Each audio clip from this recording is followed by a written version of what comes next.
Hey, Kyle, we're live with the media here. We will go first to Steve Conroy. Hey, Kyle, how you doing? Good. How are you, Steve? Good, thanks. With the way the goalie carousel kind of spun out this year at free agency, it looks like you're in line to see some decent time in Providence. Do you feel like you're ready for this next step, and how excited are you? Yeah, no, I definitely feel like I'm ready for the next step. It's been a good 2 years of development for myself. Feeling like my game is right where it needs to be heading into next season for that opportunity to be in Providence to, show them that I'm ready for a full-time season there. I think last year I made good steps in coming up into Providence and playing well, and we had a good team as well, so that helped me out. But yeah, I feel like I'm ready for that next jump and to keep on pushing my development to the next level, and that's where I'm at.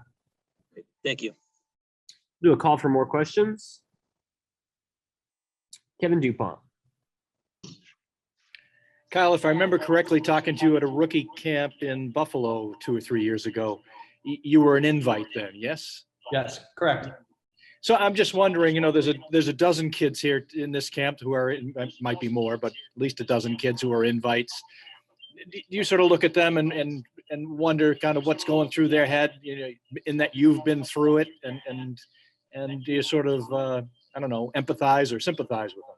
Yeah, definitely. I mean, as an invite, it's a great opportunity to come in here and show, your talents and your abilities, and to work hard and compete against guys that might have been drafted and show that you're capable of doing the same things that they did. A couple of years ago when I was in that situation, that was my mindset. And for all the invites here, I kind of try to, guide them in the same way that I did. You're here for a reason, and whether you're an invite or a draft pick, you have the talent and the skill to compete at this level, or else you wouldn't be here. So just come in with that confidence that you belong here and that you're a good player. And, if you weren't, you wouldn't be here in the first place. We have a great, scouting staff here that picks out guys for the right reasons. And, when I was in that situation, that was my mindset, to come in here and prove everyone that they made the right choice and that I can compete at this level. So the same thing goes for all these guys. And, if they have any questions or if they need any advice from a standpoint of where I was as well, I'm always happy to share them, my experiences. And just to touch back on your year here, most of it was in Florida. I know you're a Florida guy, and I know there's a million reasons why guys got placed where they got placed this year and all the intricacies of COVID. But was that something you wanted to stay in Florida because you're a Florida guy, or is that just sort of how the cards fell? I think that's kind of just sort of how the cards felt. Honestly, like my first year, I didn't play all too much due to injury. And, last year was a good opportunity for me to get down to Jacksonville and play a bunch of games. Providence, we had a shortened schedule last season. So, I think it was crucial for me earlier in the year to get down there and play some games and get my confidence where it needed to be. That way, when I did get called up to Providence, I felt, ready for that opportunity to come in and play the way that I know how to play. And, I felt like I did that, and I was there for, a couple months, and my game just kept, getting better. And I felt more confident each day that I went out on the ice and practice and worked with Dunny, and, just, kept making those strides upward, which is what I want to do. And, that's what I deem as success, is just keep getting better every single day. Whether I was in Florida or whether I was in Providence, my mindset doesn't change, and that's to stop the puck. But in the sense of me being a Florida kid and, ending up in Jacksonville, I think that was just kind of, lucky in that sense. And, I was fortunate enough to, play in a good organization down there. And then when I got called up to Providence, obviously a great organization there. So I got lucky in a lot of ways last year. Did you get family, friends get to come to the games, or? Yeah, my dad lives down in Naples, so he was able to make it up to quite a few games. And then anytime we'd go over to Fort Myers to play the Everblades, that's only a 20-minute drive from his place. So he'd be at every game, which was really nice to have him. And then my mom came down from Michigan one time to come see. And then, some high school family and friends that would come in once in a while, whether they were in, colleges in Orlando or whatever. So I got to see quite a bit of family and friends, which is nice because, you usually don't get to play hockey in front of the, family down in Florida. So it was nice for a change. Great. Thank you. Best of luck. Thank you. Last question, Sophia. Hey, Kyle, just wondering, when you were saying, you noticed some things you got better at, and that's how you measure success. Wondering what skills in particular you felt like you have improved on over the last couple of seasons. And I'm sure your whole career is going to be, a learning curve, as it is with every hockey player, but anything specific that now you're targeting to work on?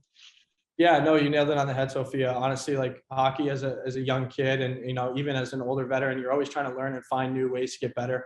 Personally for me, I think part of my game was, just learning to play at a pro level. Everything happens a lot faster, and, guys are so much better than they are in juniors, and you kind of got to tailor your game to, fit that kind of speed. And for me, it was more or less just keeping things more controlled on east-west plays, just reading the play better, not getting out of position, because if you do get out of position, things just happen way too fast at this level, and they'll burn you. So I think it was just an adjustment period for me in the past 2 years to learn what worked and what didn't.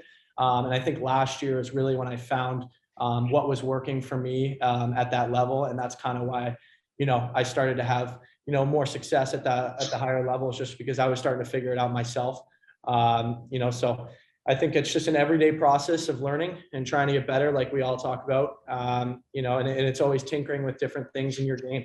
And that was one of the main things that I've tried to focus on the past 2 years with goalie Bob and Coach Dunny, was just, keeping everything under control and really just, playing within my game and not getting too far out there. And just really quick as a follow-up, I'm going to steal a question one of my colleagues asked earlier, but just Brad Marchand giving the speech and working out, we're doing the assault bike, I think, with you guys working out. He's a big joker, but he's obviously super serious about his hockey. Just wondering if you can share, what he talked about, not too specific, but what was his mood like? How was his speech? Did you feel motivated after? Did he make any jokes? What was that like? Yeah, I mean, I've been fortunate enough to be in the organization for 5 years now, and I've been around Marshy quite a bit. But for him to just jump into the bike test, which is not an easy test by any stretch, just because he was here and he wanted to show the guys what it takes. I mean, I think that's pretty impressive, and it speaks for itself on why he's one of the best players in the NHL. And anytime we can have a guy with that kind of experience and knowledge around the rink, especially as us young guys learning and trying to emulate some of these guys, I think it's huge for us to see the kind of work ethic and what he brings to the rink every single day as a professional. His speech was awesome, just talking about the compete level and what it takes to be a champion at this level. He's won a Stanley Cup here in Boston. He knows what it takes and how to push it to the end. And I think it's important for us, especially me, to hear from his experiences on what worked and what didn't. And him talking about not waiting for opportunities and going out and getting them. All those kind of things touch home for us guys, and it's important to listen and have your ears open when guys with that much knowledge and experience are talking. So anytime we can have a guy like Brad or Bergie or any of those guys that have been around this organization for a while come in and speak to us, we're very thankful for it. Thank you so much. Thank you. Thanks, Kyle. Thank you, guys. media.